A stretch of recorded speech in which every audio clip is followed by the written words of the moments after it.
வணக்க நண்பர்களே, மீண்டும் உங்களை சந்திப்பதில் மகிழ்ச்சி.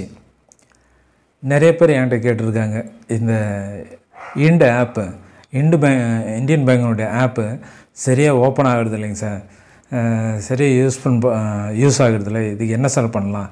நீங்கள் மட்டும் எப்படி சார் கரெக்டாக யூஸ் பண்ணுறீங்க? எப்போ கேட்டாலும் எனக்கு யூஸ் ஆகுது நான் அதை பயன்படுத்துகிறேன் அப்படின்னு சொல்கிறீங்களே, எப்படி அப்படின்ட்டு கேட்டிருந்தாங்க. எனக்கு மட்டும் தனியாக அந்த ஆப் யூஸ் ஆகிறதில்ல, எல்லாத்துக்கும் ஒரே மாதிரி தான். பட் நான் ஒரு ஆல்டர்னேட்டிவாக இன்னொரு வேலை செய்கிறேன். அதை பற்றி தான் இந்த வீடியோவில் உங்களுக்கு சொல்ல போகிறேன். இப்போது நம்ம இந்தியன் பேங்கோட ஆப்பை யூஸ் பண்ணுறோம். ஓஎஸ்இஸ்ன்ற ஒரு ஆப் இருக்குது இல்லைங்களா, அந்த ஆப்பை யூஸ் பண்ணுறோம். அதை நிறைய சமயத்தில் மக்கர் பண்ணுறது உண்டு. ஓப்பன் ஆகாது, பாஸ்வேர்டு வராது, இந்த ஓடிபி வராது, இது மாதிரி நிறைய பிரச்சனை அதில் வர்றது உண்டு. சரி, ஓப்பன் ஆகலைனாக்கா இன்னொன்று பண்ணலாம்னு சொல்லியிருந்தேன், ஏற்கனவே ஒரு வீடியோவில் சொல்லியிருந்தேன். அதை என்ன டெலீட் பண்ணிவிட்டு மீண்டும் நீங்கள் அது என்ன சொல்கிறது, டெலீட் பண்ணிவிட்டு மீண்டும் நீங்கள் அதை அப்லோட் பண்ணிட்டீங்கன்னாக்கா, இன்ஸ்டால் பண்ணிட்டீங்கன்னா, கரெக்டாக சொன்னால் இன்ஸ்டால் பண்ணுறது இல்லையா, மறுபடியும் இன்ஸ்டால் பண்ணிட்டீங்கன்னா அது உங்களுக்கு ஒர்க் பண்ணும் அப்படின்னு சொல்லியிருக்கேன். ஸோ அப்படியும் ஒர்க் பண்ணலைன்னா என்ன பண்ணுறது அப்படின்னு சில சமயம் ஒர்க் பண்ணாமல் போயிடும். அப்போ என்ன பண்ணுறதுன்னா இது ஒரு ஆல்டர்னேட்டிவ் நம்ம கண்டுபிடிக்கணும். என்ன ஆல்டர்னேட்டிவ் இருக்குது? அதுக்கு என்ன ஆல்டர்னேட்டிவ்னா, இன்டர்நெட் பேங்கிங் ஆல்டர்னேட்டிவாக இருக்குது. நம்ம ஒவ்வொரு வேலை செய்யாததுக்கும், ஒவ்வொரு ஆப் வேலை செய்யாததுக்கும் இன்னொரு பேங்க்குன்னு அக்கௌண்ட் ஓப்பன் பண்ணிகிட்டே போயிட்டுருக்க முடியாது. நமக்கு அவ்வளோ வசதி இல்லை. ஒரு அக்கௌண்ட் தான் ஓப்பன் பண்ண முடியும், இல்லை 2 அக்கௌண்ட் ஓப்பன் பண்ண முடியும். இப்போது இந்த ஆப்பை நம்ம இந்தியன் பேங்கோட ஆப்பை ஓப்பன் பண்ணியிருக்கோம். அது நமக்கு யூஸ் ஆகலை, அந்த சமயத்தில் யூஸ் ஆகலை, அது ஓப்பன் ஆகலை, அதில் நம்முடைய வேலை அதில் நடக்கலை அப்படின்னா, அடுத்தது என்ன பண்ணணுன்னாக்க, இந்தியன் பேங்கோட இன்டர்நெட்டை நம்ம யூஸ் பண்ணிக்க கற்றுக்கணும். இன்டர்நெட்டை நீங்கள் பேங்கிங் வாங்கி வச்சுருக்கணும். இன்டர்நெட் பேங்கிங் இதிலே அப்ளை பண்ணலாம், இதில் ஆன்லைனில் அப்ளை பண்ணலாம். பட் ஆன்லைனில் அப்ளை பண்ணுறதை விட நீங்கள் நேராக போய் அப்ளை பண்ணுறது நல்லது. ஏன்னா ஆன்லைனில் நிறைய டிலே ஆகுது. அவங்க சொல்லுவாங்க சீக்கிரம் ஆன்லைனில் வந்துடுதுன்னு, ஆனால் அது பாஸ்வேர்டு வர்றதுக்கு கொஞ்சம் டிலே ஆகும், சில சிக்கல்கள்லாம் உண்டு. அதனால் நம்ம பேசாமல் பிரான்ச்சுக்கே போய் ஆன்லைனுக்கு அப்ளை பண்ணிட்டு வந்துடுறது நல்லது. அது நமக்கு இன்ஃபார்ம் பண்ணுவாங்க, அல்லது நமக்கு பாஸ்வேர்டு வரும்.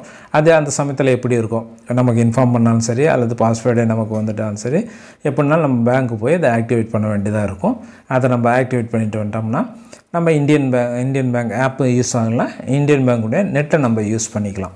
அப்போ நமக்கு இருக்கிற அந்த மன உளைச்சல் அல்லது மன கஷ்டம், பணம் மாற்ற முடியாத ஏமாற்றம், அல்லது வேறு அந்த பேங்க் விஷயத்தில் செய்கிறது வேலை தடைப்படாமல் இருக்கும். அது ஆப்பை நம்ம யூஸ் பண்ணுறோம். ஆப்பை யூஸ் பண்ணோன்னா அதுக்கு சைமல்டேனியஸாக அதனுடைய ஆல்டர்னேட்டிவாக நம்ம அது நம்ம இன்டர்நெட்டை பேங்கிங்கை யூஸ் பண்ணிக்கலாம். இதுதான் ஒரு சுலபமான வழி. இன்டர்நெட் இதை பற்றி நான் உங்களுக்கு அதிகம் இதில் விளக்கம் சொல்லாமல் இருந்தேன் இந்த சேனலில். இன்டர்நெட் பேங்கிங் பற்றி சும்மா மேலோட்டமாக சொல்லியிருந்தேன். இனிமேல் வர கொஞ்சம் வீடியோஸ், ஒரு 4-5 வீடியோஸு இன்டர்நெட்டை பற்றி முழுசாக உங்களுக்கு நான் சொல்ல போகிறேன். இன்டர்நெட்டை எப்படி ஓப்பன் பண்ணுறது, இன்டர்நெட்டில் எப்படி பணம் ட்ரான்ஸ்ஃபர் பண்ணுறது, இன்டர்நெட்டில் எப்படி பணம் கட்டுறது, இன்டர்நெட்டில் எப்படி இபிக்கு பணம் கட்டுறது, இன்டர்நெட்டில் எப்படி செல்லு சார்ஜ் பண்ணுறது, இது மாதிரி இன்டர்நெட்டில் ஏகப்பட்ட வசதி இருக்குது. ஸ்டாண்டிங் இன்ஸ்ட்ரக்ஷன் எப்படி கொடுக்கறது, பேங்க்குக்கு போகாமே கிட்டத்தட்ட நம்ம எல்லா வேலையும் நம்ம இதில் செய்ய முடியும். ஃபிசிக்கலாக பணத்தை கட்டுறதை தவிர மற்ற எல்லா வேலையும் செய்ய முடியும். ஃபிசிக்கலாக தான் நம்ம அப்படியே கட்ட முடியாது இல்லையா, மற்றபடி எல்லா வேலையும் நம்ம இந்த இன்டர்நெட்டு மூலமாக செய்ய முடியும், இன்டர்நெட் பேங்கிங் மூலமாக செய்ய முடியும். ஸோ நம்ம ஆப்ஸை யூஸ் பண்ணலாம். அது கொஞ்சம் ஈஸியாக இருக்கிறதுனால டக்குன்னு யூஸ் பண்ணிடலாம்.